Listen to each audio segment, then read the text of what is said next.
Good day, and welcome to the Plant Engineering webcast. Learn how 3D printing and additive manufacturing solve supply chain challenges. Sponsored by Würth Industry North America and Markforged. I'm the moderator, Kevin Parker, and I'm happy to join you today on behalf of Plant Engineering.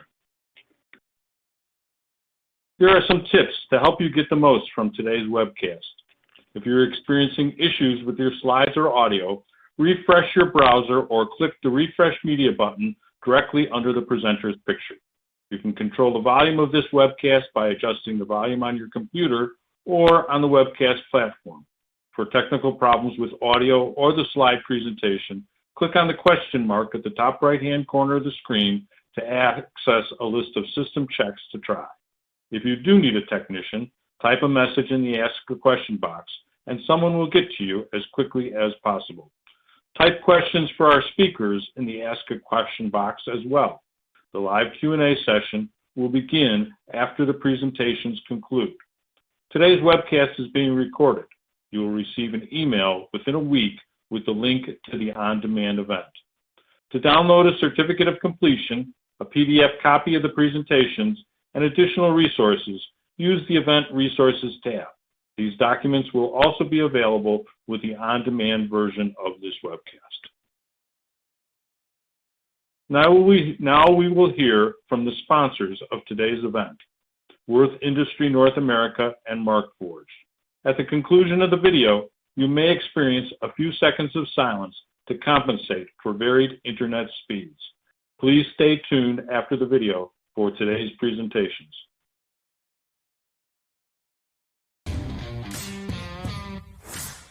It's more than just a part. It's your bottom line. It's your livelihood. Würth's digital Kanban solution with 3D industrial printing knows you. It knows your entire operation. Quickly prototype new ideas and design solutions directly on the production floor. Replacement parts, tools, and fixtures to support your inventory. On demand when you need it most. With a wide range of fibrous, polymer, and metal materials designed for strength, stress, and impact resistance. All of this executed with laser-guided precision, on demand across your entire organization. And without the added cost of traditional machining, Würth's digital Kanban solution adds value at all levels of production, from individual parts to maximizing supply chain efficiency. Save time, lower costs, decrease emissions, and proactively manage your inventory. Sound good? We thought so. Würth's digital Kanban solution with 3D industrial printing. Technologies that advance.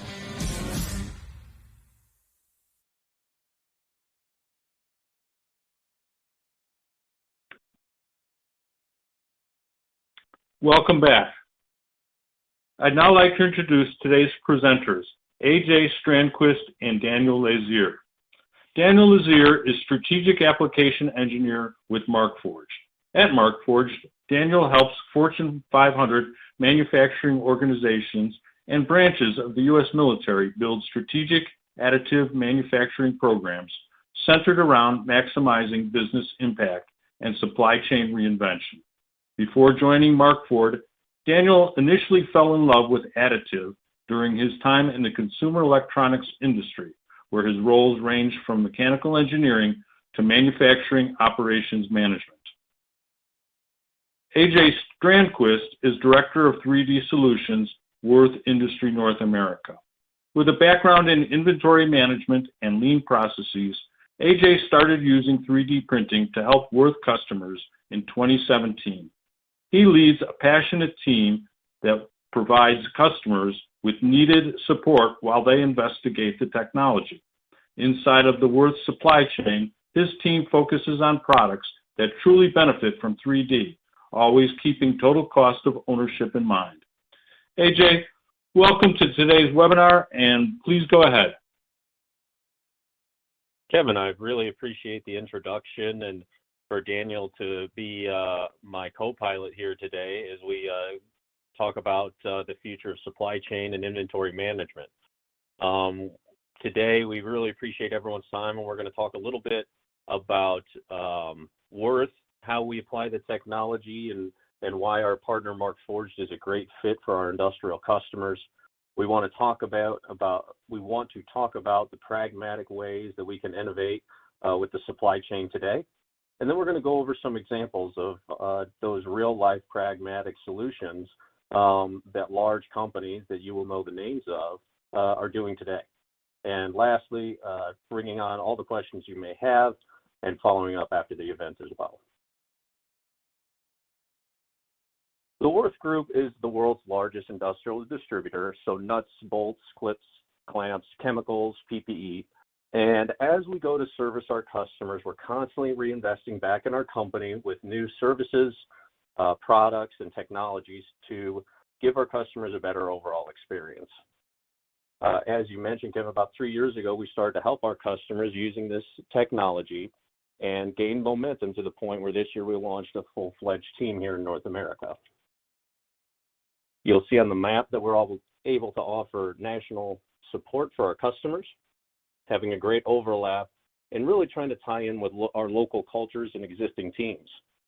You know, we don't want to be out here, being the Lone Ranger. We really want to work alongside our colleagues and help existing customers as well as new customers investigate the technology and figure out how they might apply it in their buildings.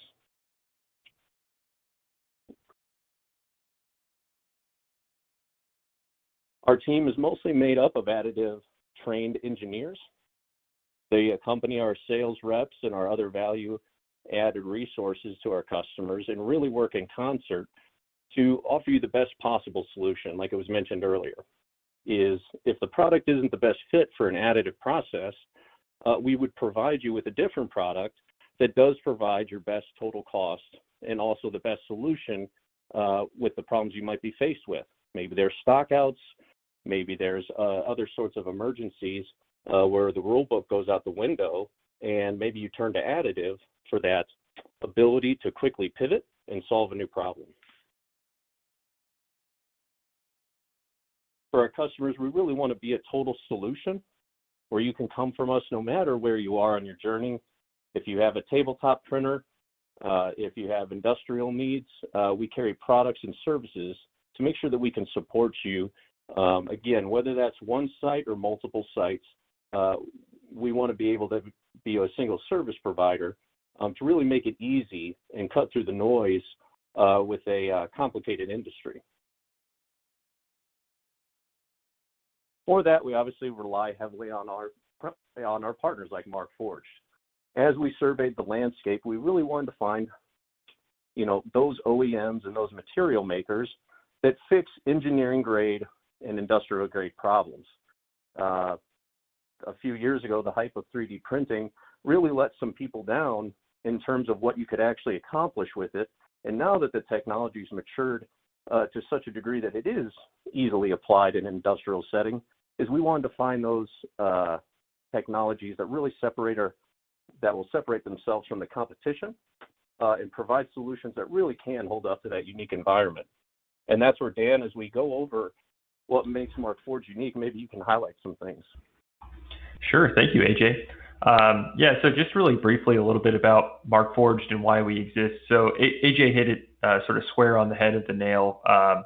We were a company that was founded at a time where the hype in the industry was just starting to subside, where no longer was it the case that people were saying, hey, we're going to print entire planes, trains, automobiles, and really high-flying, high-profile, high-visibility applications like consumer in the home. By contrast, Markforged set out to solve age-old manufacturing problems like supply chain, inventory, and manufacturing speed and efficiency. And we did so by coming to market with a printer, which we'll talk about in a moment, that delivers super high-strength parts that solve a much broader range of engineering problems by comparison with incumbent technology. And that's all sort of wrapped up with a full ecosystem that it bears mentioning. Our founding team is sort of equal parts software and hardware in terms of the founding team's DNA. So that taking that software background into the product made it such that the product really lends itself well to integrating with existing manufacturing ecosystems and improving the overall accessibility of parts globally. Appreciate that, Daniel. And Markforged, as we try to build people into industrial processes, their platform makes it so easy to be able to be applied every day because of its ease of use, its robustness, and the quality that's extremely repeatable. Of course, as we look at the technology, there's so many different methods to produce an additive part, and that's where we went, and we really want to bring in as many solutions as possible, and that's when we reached out and we partnered with Baker Hughes. Classically, an engineering firm in the energy sector, they're really leading that market in terms of digital inventory management and the transformation that's going on in terms of finding 2020 has not been kind to anyone, but obviously those in the oil and gas and the energy sector have been hit hardest. And what we found with Baker is because they've had such a long-standing history and expertise within additive, is that they have been pivoting during COVID and able to solve many solutions across industries, including their own, to deliver cost savings, to deliver the standing inventory costs like Daniel hit on, for those products that can't go on site.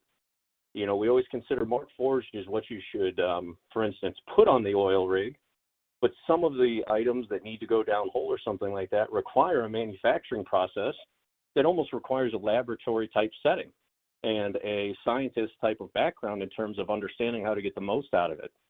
And so again, whether you're wanting to have it on site or outsource the highest end of the technology, you can get that through your local Würth partner.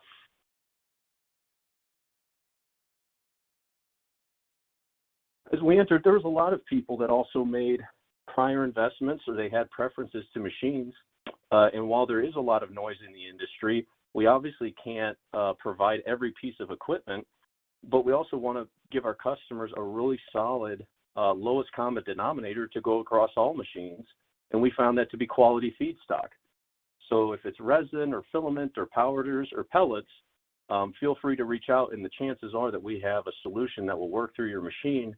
And again, we carry in stock locally for your manufacturing needs. So, you know, as we entered the industry, there's so many people still going to websites to order their products, and they're a multi-million-dollar manufacturing setting. And so again, is we want to bring some of that ease of use and that solution-oriented kind of service provider to the industry. And that's when we kind of had our thesis on a slide, which is this. As we look at it, this bell curve represents the average SKU range at a large-scale manufacturer. And so as you can see, as the quantity of parts go up, really what we're built for here at Würth is to take care of those high volume, high criticality parts with a lot of detail, like your fasteners and things like that. And in those high production modes, there's really not a great fit for additive unless the only way to produce the product was through that manufacturing method. But what we found is while we have inventory programs and value-added services around the high volume, we felt a lot of pain and our customers felt a lot of pain as you get to the end of the bell curve, into the low-run specials, into the custom tools, prototypes, again, just one-off things that were really cost prohibitive before, both for us and internal customers. And here's a technology that can help solve that. So now as we can enter a facility, is we can honestly assess the situation and give you the best total solution where you can take in the individual factors that's important to your business, whether that's time, whether that's performance improvements, whether that's cost improvements, whether that's inventory reduction. I mean, there's a lot of ways that you can apply the technology to solve problems. But really what it does best today is not 90% of your parts. It's closer to 5 to 10% of your parts. But those are the ones that cause you a lot of pain. Those are the parts that you have to go running around for 3 or 4 days to find, because when you only buy 20 of something a year and it costs $1, it costs you much more than $20 to source it and procure it and bring it in. And that is when you start to look at it is maybe I shouldn't pay $1 for this. Maybe I should pay $1.50 and print it in-house, and I don't have a minimum order quantity, or I don't have tooling, and all these other things that add to your cost. And it really lines up with how we go into facilities today. Is we have a very mature product mix, so to separate ourselves from the competition, we have to have a hyper focus on value-added inventory programs.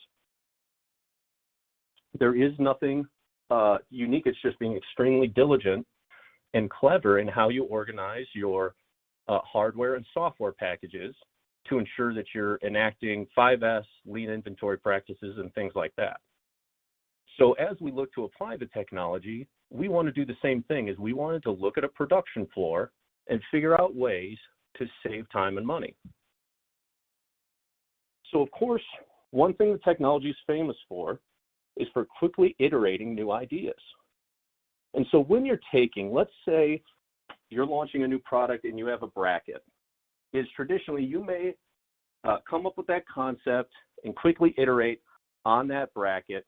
And once you have a prototype for fit, form, and function, you may send it to a machine shop for a limited run, right? Usually there's some sort of pilot build, but concurrently, your procurement or purchasing team is going out and looking for the mass-produced part, because the manufacturing method is a much cheaper at the volumes you're buying at.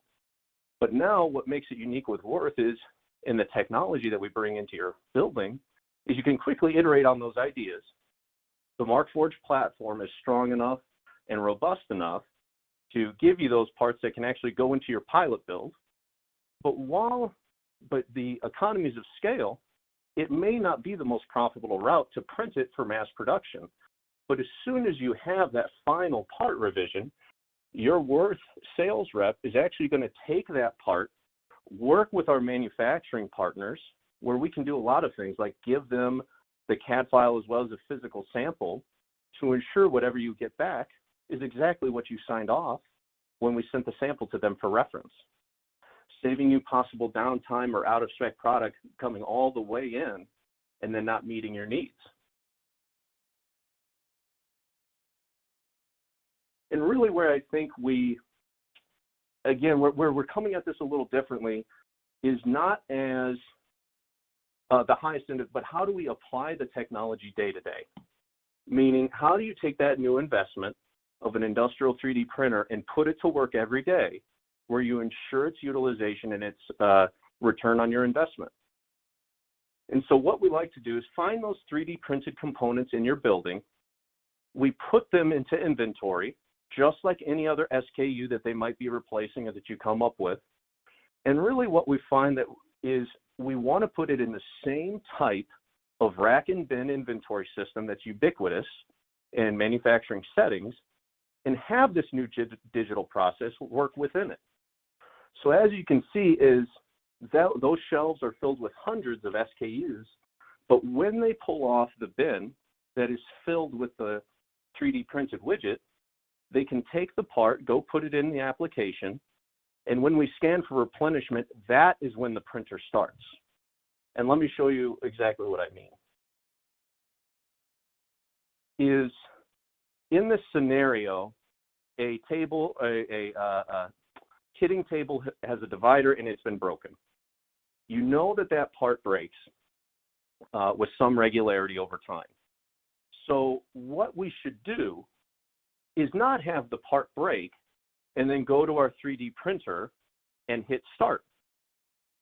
What we should do is put that part in a documented inventory space where you always know it's there when you need it, where you can take the part out of the bin location, go to the machine, put it on, minimize your downtime, and now when you go to replenish that empty bin, you know that you have plenty of time to print it and put it back, but that's what assures it balances both physical and digital inventory for, again, the best total solution. Is printing it on demand is a benefit, but having it available immediately and then replenishing on demand, we think is the more impactful solution of the two.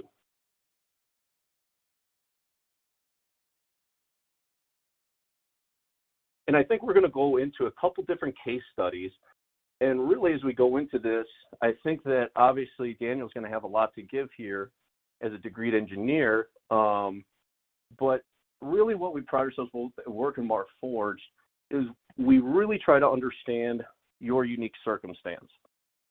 There is no golden rules with 3D printing sometimes. There's a lot of variance and a lot of gray areas sometimes. And that's where understanding exactly your particular requirements is so important to make the program that works for your internal processes.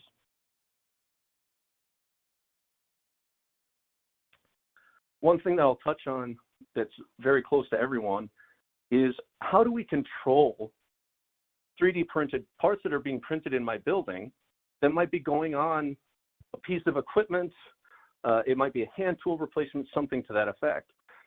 And that's where it goes back to, let's work within your system. Is one of our customers that we've done prior engagements with Vestas, is that, of course, in such a large organization, is critical to have that sort of ownership and validation process be part of any sort of 3D printing platform they might bring in-house.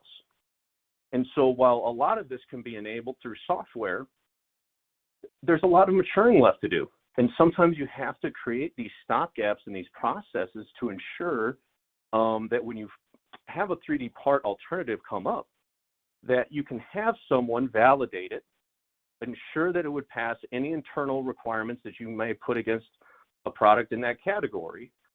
And then we as a provider can freeze it both in our inventory system and using Markforged software with what they call an MFP file. But we then have what's essentially your build instructions for that part. And in the future, when you scan the bin, that part will come out in the same orientation with the same materials as it always has. And so that repeatability and that control is something that you have to work on if you want to make it an everyday process. And I think part of what makes it easier on everybody too is Markforged and their, like you hit on earlier, Daniel, their software package. Maybe you can talk a little bit into, you know, printer analytics and different tracking mechanisms you have. Of course. Thank you, AJ.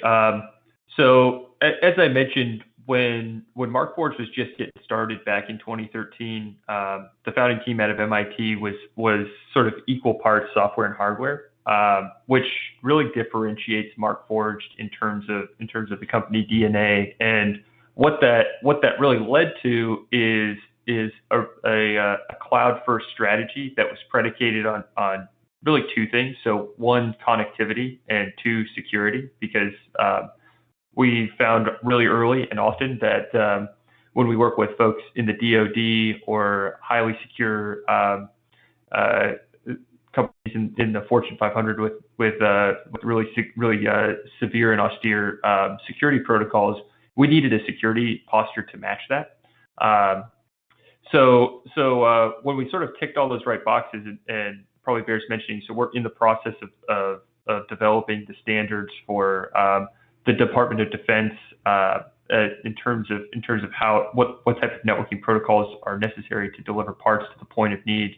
But once we tick those boxes, the accessibility of a digital inventory, parts, and printer data anywhere led to a whole lot of productivity within our customer base, and that productivity was actually predicated on the ability to monitor these devices. So the slide we have here is a direct screenshot from our software platform where I can monitor devices, the users, material consumption, and have a 30,000-foot view as well as super granular data in terms of how the health of my fleet and the performance of my team.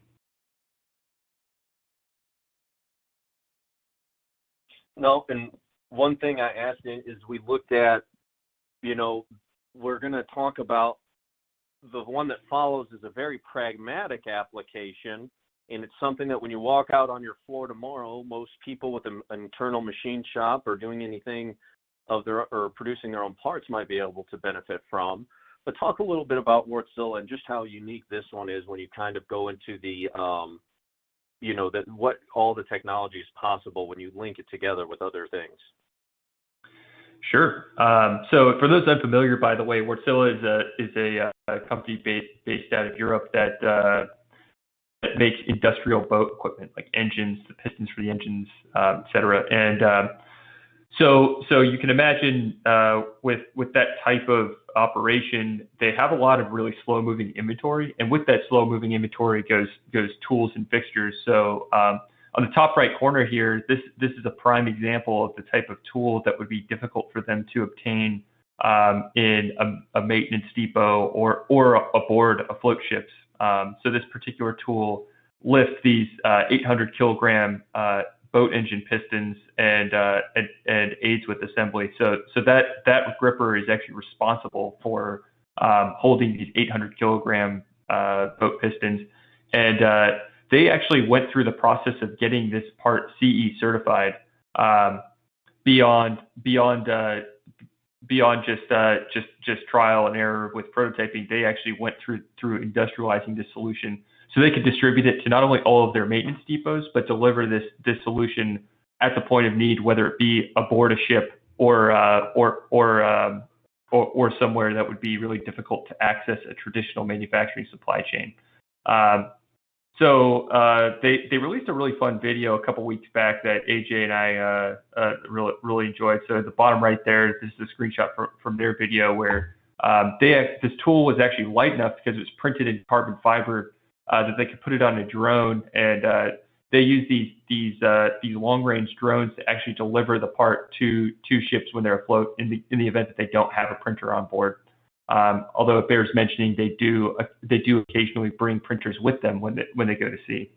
Now I'd like to transition to a quick video just to show the guys from Wärtsilä actually utilizing this tool in action.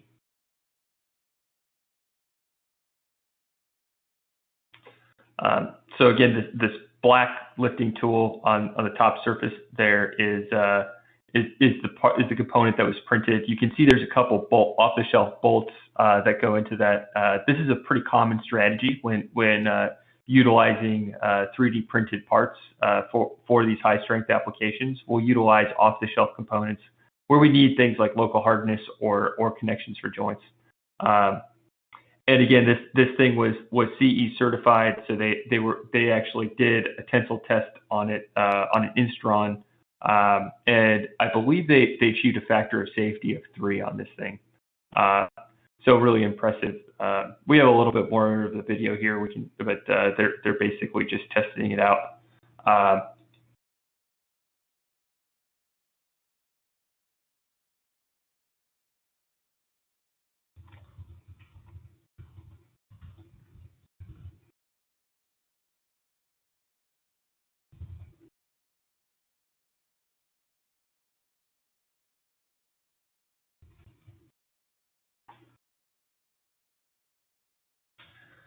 Alrighty, it's a fun little video there of the Wärtsilä gripper in action there. No, and I mean, and Daniel, that's where rookie mistake by me. We didn't give it. Is talk a little bit about, as you went into some detail. Is that is in mainland Europe where restrictions and different safety protocols are different than what we have here. Some might say more intensive. And you mentioned that they actually had certifications for the safety on that, right? Correct. Yeah, they had to test this gripper on an Instron, test it to failure, and I believe they needed to achieve a factor of safety of 3. So that thing was 800 kilograms, or I think that's. I should be better at these these translations in my head. It's somewhere in the neighborhood of 1,600 plus pounds. And so they actually tested this thing up to triple that on an Instron, and they had to do a bunch of stuff to certify the repeatability of it as well, which is, by the way, an emerging trend in other heavily regulated industries like aerospace. As we as a company, Markforged, as an effort to accelerate adoption. We're working with folks like NCAMP and NIAR to do really thorough materials qualification programs in order to industrialize solutions for end-use parts in aerospace. No, I appreciate it. And obviously, we just talked about drones delivering parts in 800 kilograms and safety and all of that. And while there is something, if you're down there in the tech, then those applications start to become more apparent. But I think really the one that we really love as a service provider is something like we did with our one of our great customers at AGCO. So the pictures here, especially on the right, highlights a tool cart. So there's 20 to 30 of these. They change depending on the tractor model. But the piece in black in the middle was originally a piece of machined plastic.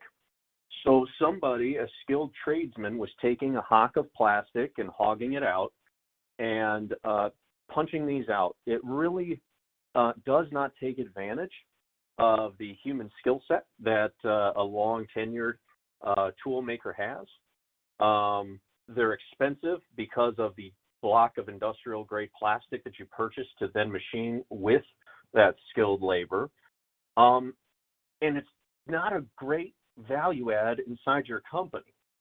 And so what we ended up doing is we went to the customer and we hosted a series of trainings and webinars, not just for engineers, but also for purchasing and for plant operations. And for the people that feel perhaps pain on supply chain management, not just in the designing and engineering of a product. And when we walk through where it's a good application to use the technology inside of a building and where it's mostly and when it's historically profitable, is we were able to gather cost savings initiatives from all of those different departments.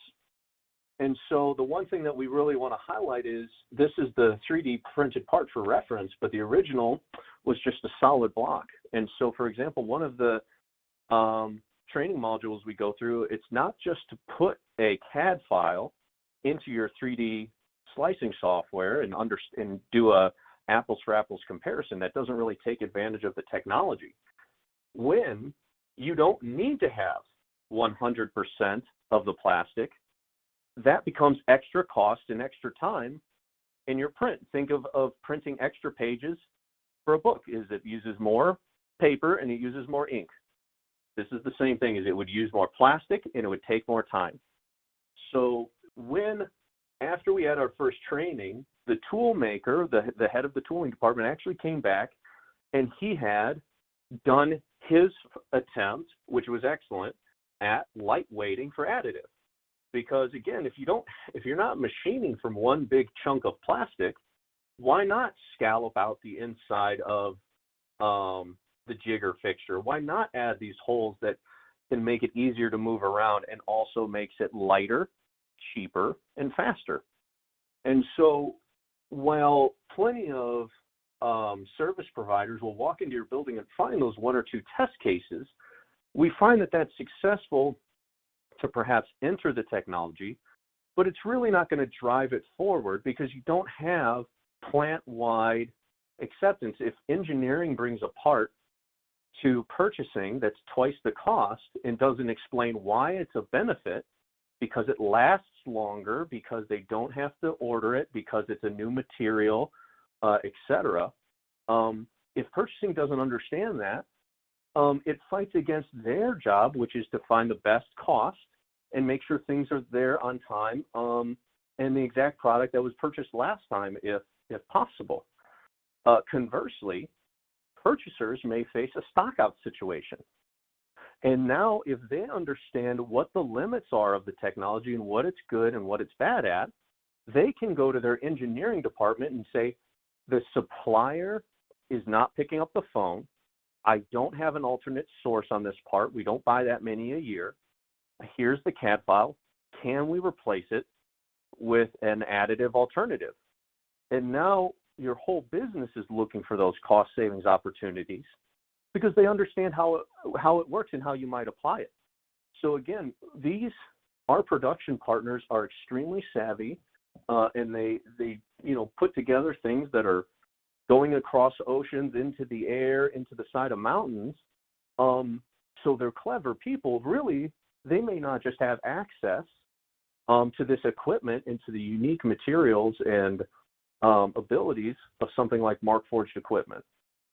And so that's where I do think as we close, there is one last video that kind of puts a bit of a fun spin on it and really shows kind of the different ways that it can apply, right? And could we tee that up, please? Yeah, that's correct. And maybe before we get into the video, I'll just harken back to AJ's earlier slide with the bell curve distribution of parts. I would actually contend that manufacturing in its conventional form is very, very good at the peak of that bell curve, where in production thank you for pulling that up, where we're banging out hundreds of thousands or millions of the same thing. The component of the value chain that has manufacturers running around like chickens with their heads cut off is the pre-production tooling, fixtures, jigs, as well as the post-production aftermarket. So specifically focusing on that right side of the bell curve, where customers are really succeeding with 3D printing as a solution for that hair on fire problem, is with components like legacy components where the manufacturer either doesn't support that business anymore or no longer exists, or simply for field-based components like big engines, large vehicle assemblies, where one particular component is keeping that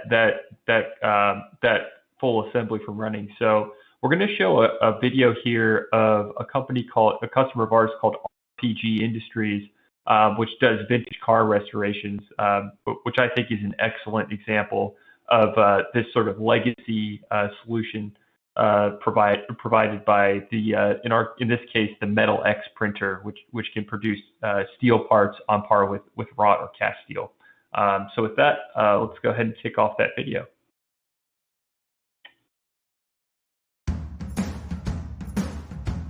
My name is Bob Ginsberg, and I'm the president and founder of RPG Industries. We are a job shop specializing in precision manufactured components. At RPG, we've always tried to be on the leading edge of technology. It started with wire EDM, and we added our first abrasive water jet machine in the late 1990s. We were one of the first shops in the area to have abrasive water jet. We've always tried to lead the market rather than lag behind. And we felt that additive was our next step. When we were introduced to the Metal X, we were blown away. We saw the possibilities. We can cut delivery times down considerably. We were able to print overnight, lights out, without any human intervention other than getting the printer started. We greatly save time, and time is money. We have a customer, D&D Automobile Restoration. They had a part from a classic car that they're restoring that is no longer available. The part they're making for us now is for a Solex carburetor. It's a part that we cannot find anywhere in the world at the present time. This is a one-of-a-kind part, the perfect use for the Metal X. We were desperate, and they approached us about this new technology that they had just acquired. They were excited. They were getting very frustrated. We took the part from them, we scanned it, we created a model. RPG printed a part in onyx for us as a trial run. We fit that to the carburetor, and it fits perfectly. They were able to tap the holes in the onyx, test fit it, make sure that everything would work, and then we went ahead and committed to printing it on the Metal X. If you were to try to machine this part from scratch, it would be cost prohibitive. It enables us to put this car back the way it was originally delivered, which we were unable to do at this point because we didn't have that part. Now we're going to be able to create that part and make this car whole again. It's wonderful. Composite and metal printing are really going to be the future in our industry, and we want to be the early adopters and the experts in that area before it becomes mainstream.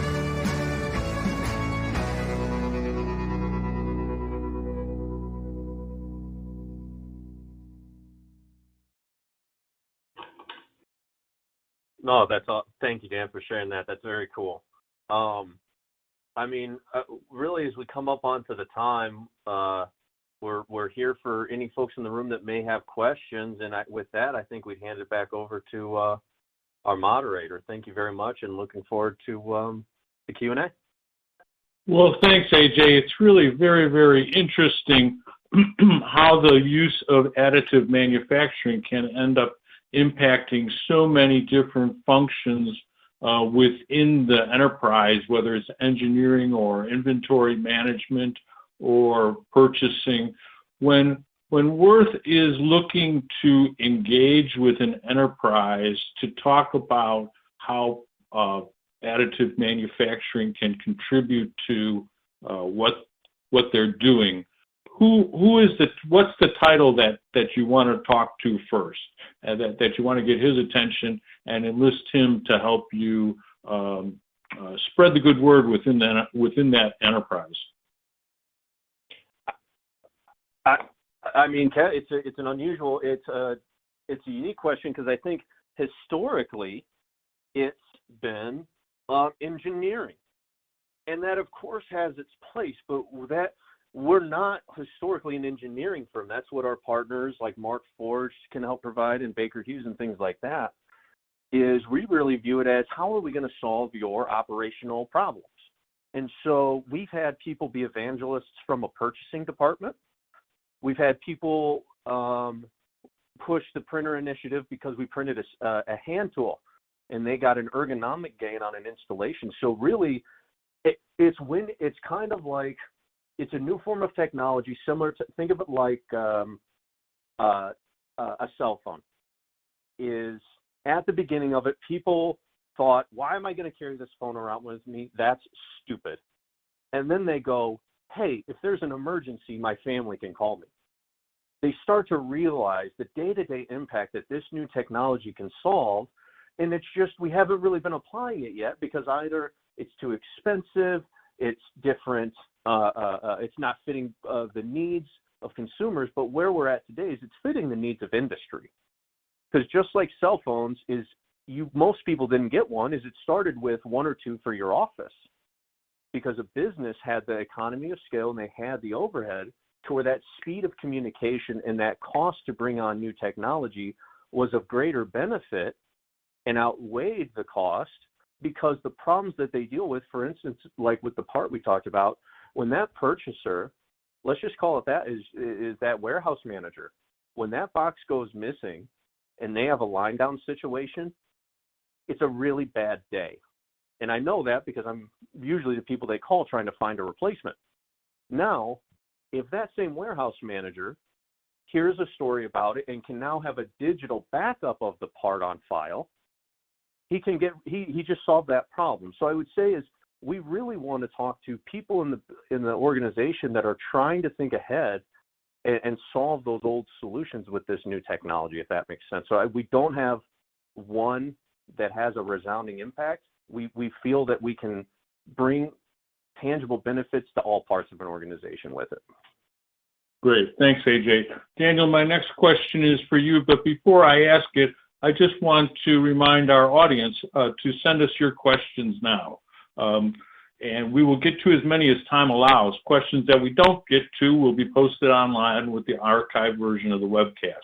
Remember to download a certificate of completion and other resources using the Event Resources tab. But back to you, Daniel. When, people first started writing about and talking about 3D printing, most of the copy, if you will, seemed to be devoted to what types of parts were appropriate for use in 3D printing and which parts aren't. Now that things have kind of settled out, we don't talk about that so much, but just give us a little bit of background on what's a good part for 3D printing and what's not from your point of view. Great question. So I think about what makes a good part from really two standpoints. So perspective number one, technical fit. So does the component actually meet the technical requirements in terms of response to mechanical stresses, part accuracy, et cetera. And then the other dimension is business impact. So I would say, again, harkening back to this bell curve, which I love, and I'm going to borrow from AJ. So the sort of like the pre-production wedge and the post-production wedge. I would say we sort of fall aligned with those applications in terms of the product life cycle. In terms of the physical shapes and the mechanical properties that we can hit off of. On the carbon fiber side, we generally can handle anything that 6061 aluminum can handle. On the metal side, we're generally performing like a wrought or cast equivalent, and we have a variety of tool steels, stainless steel, as well as some performance super alloys like Inconel 625, and we recently brought copper on as well.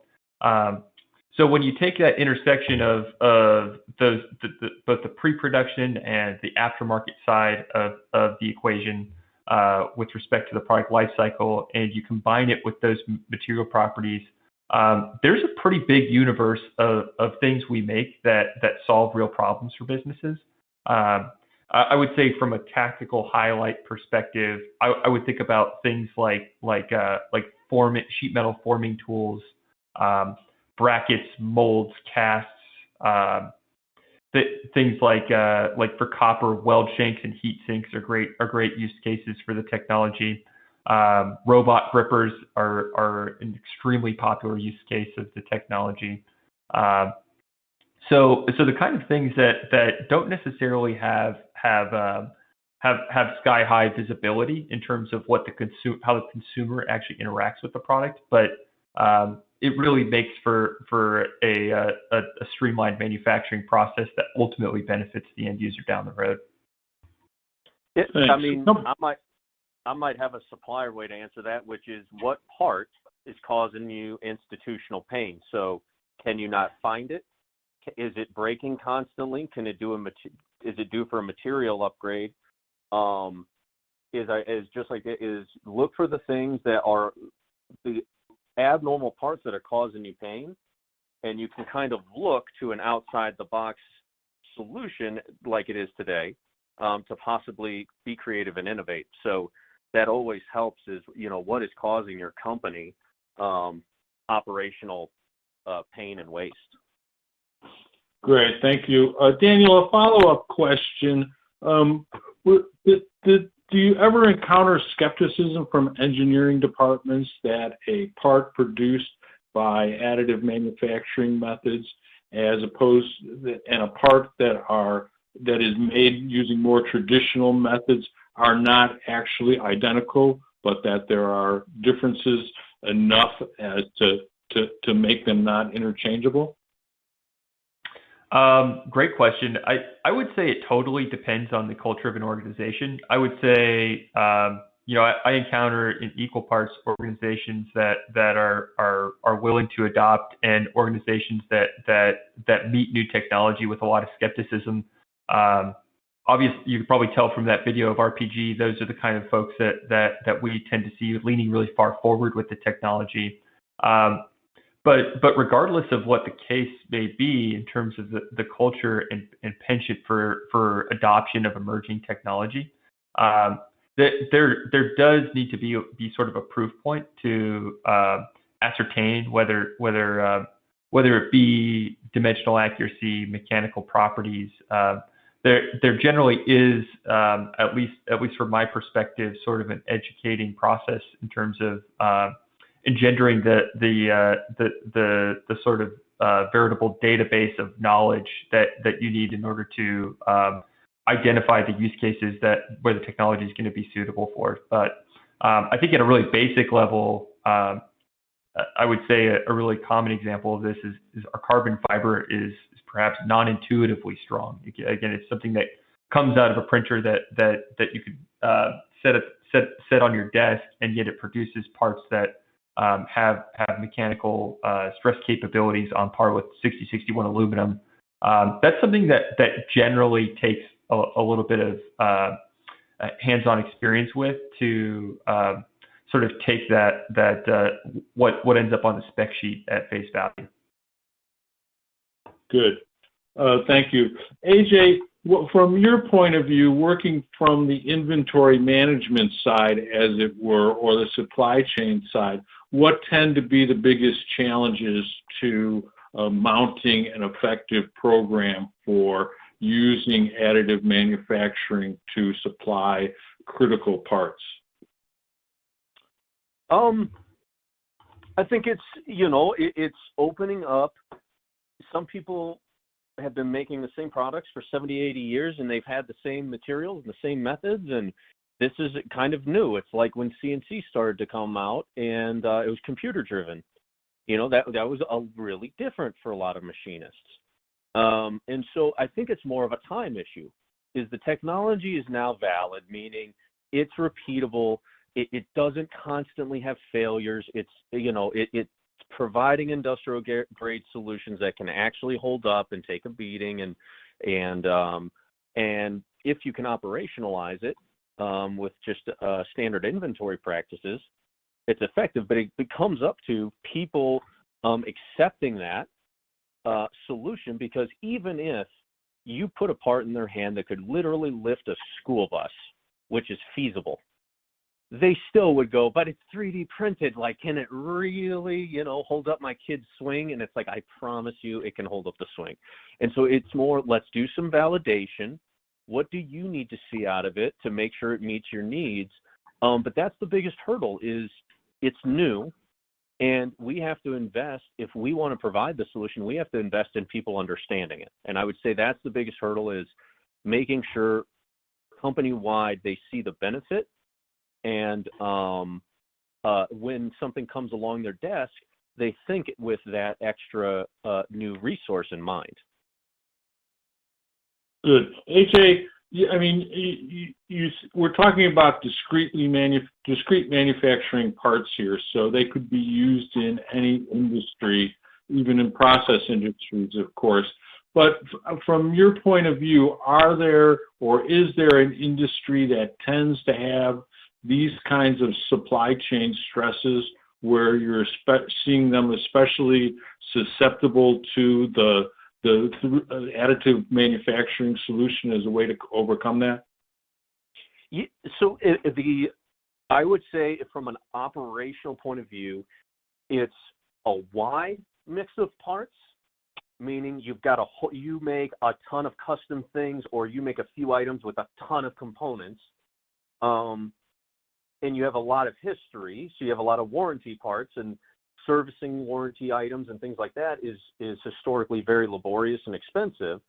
So I would say, if the number one thing, if you're saying, can I replace a production part, it's you have a very high mix item, and this 3D printer could be the manufacturing method for so many of them, given the quantities involved and things like that.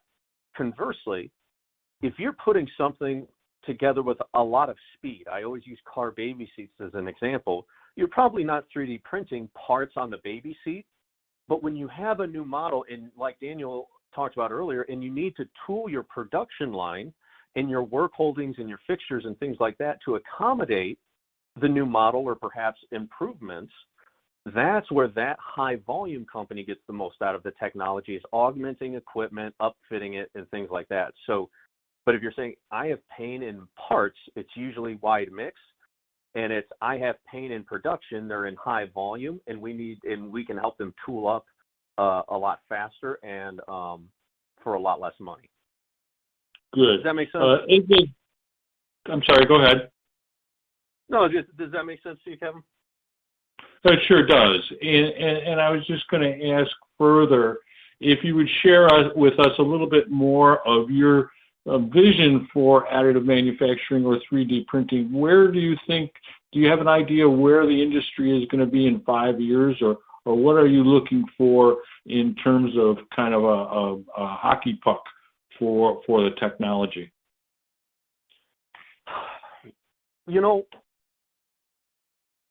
That's a great question. Daniel, of course, jump in, please. I would say people are going to start, just like most people do, is they're going to solve one problem, like they're going to make a PPE, a COVID item for their office, maybe like a no-touch door handle, and somebody's going to have and someone's going to go, man, that was easy. We made this item that just made us all safer, and we did it for almost no cost. We put our name on it. We did all this stuff for free, and then they're going to go, well, what's next? And what's fun is, I think in 5 years, there are going to be more people that have access and education in the technology, and you're going to see so much creativity come out of the business world, it'll make all of our heads spin.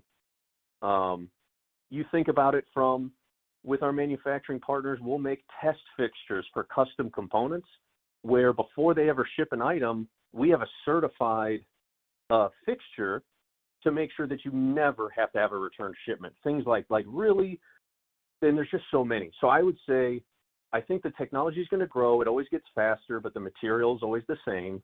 I'm not afraid of things speeding up in front of us.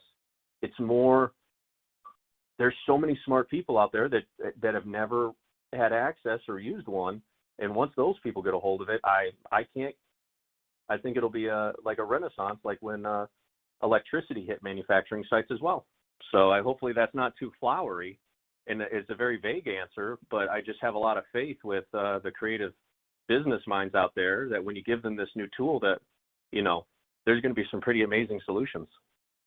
No, not at all. I mean, it sounds quite a bit like what you talk about with software applications, that you bring a solution in-house, you do some things with it, you establish a practice, and then you start to build it out over time. Daniel, I think I gave you long enough to think about your response to that question. Why don't we just use that to close out the webinar as we're coming to the end of our time period. In parting to our audience, when it comes to 3D printing, what words would you like to leave them with? Yeah, I think in response to your question, Kevin, of what's the 5-year roadmap for what's going to really change the industry? I'll echo AJ's claim about the software being and the accessibility of parts being a key component of the overall both enterprise and consumer accessibility of the technology. I think what's going to go hand in hand with that is processes for both validating parts as well as tracking the sources of the parts, material, printers, et cetera. So the kind of things that our friends in aerospace really like to see. I would love to see, and this is not something that Markforged or any other OEM of the printers themselves is focused on, but I believe there is already in our industry the latent capacity to address things like mass customization for end consumer products. So I believe that software processes that accommodate that type of customization is going to be a key driver of new use cases that foray into the consumer space. The problem being solved there, of course, is we don't have enough engineering capacity in the world to make a bespoke product for say 1,000 different shoes or a bunch of unique badges for a car. So I'll leave on that note here. But thank you so much for hosting, Kevin, and AJ. Thank you for having me as well. Well, thanks as well from us here at CFE Media. I want to thank our audience for their great questions, AJ Strandquist and Daniel Lazier for sharing their time and expertise. I'd also like to extend special thanks to our sponsor, Würth Industry North America, and their partner, Markforged, for sponsoring today's event. Now that we're just about done, we'd like to hear how we did. The exit survey will pop up on your screen as soon as the webcast ends. Please take a moment to complete it because we use this information to improve our webcasts. Finally, on behalf of Plant Engineering and Würth Industry North America and Markforged, I'd like to thank you for attending. That concludes our webcast, and we'll see you next time.